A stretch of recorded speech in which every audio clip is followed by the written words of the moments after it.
Hello बच्चों, let's read the question which says passage connecting middle ear with pharynx is called. हमें उस passage का नाम बताना है जो कनेक्ट करता है मिडिल ईयर को, ठीक है, फेरिंग्स के साथ। तो देखिए इस तरीके के क्वेश्चन में क्या की कॉन्सेप्ट यूज होता है। इस तरीके के क्वेश्चन में जो की कॉन्सेप्ट यूज होता है वो होता है एनाटमी ऑफ ईयर।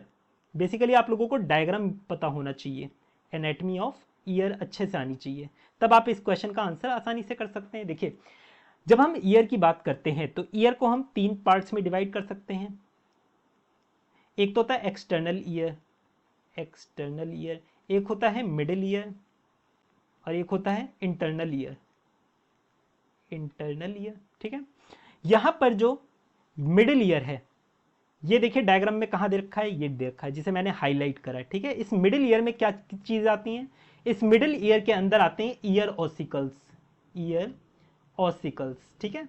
और इस मिडिल ईयर को हम एक और नाम से जानते हैं जिसे हम बोलते हैं टिम्पैनिक कैविटी। क्या बोलते हैं? Tympanic cavity.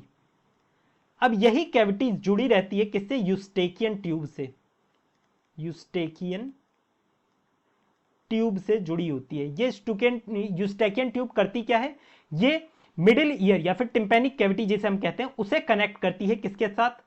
फेरिंग्स के साथ, फेरिंग्स के साथ कनेक्ट करती है। इसका काम बेसिकली होता है प्रेशर को इक्वलाइज करना, प्रेशर को इक्वलाइज करना ताकि आप लोगों का कान डैमेज ना हो, ठीक है, लाउड साउंड में। तो ये काम इसका होता है।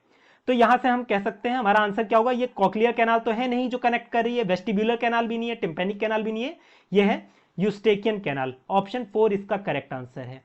I hope you understood it well. Best of luck.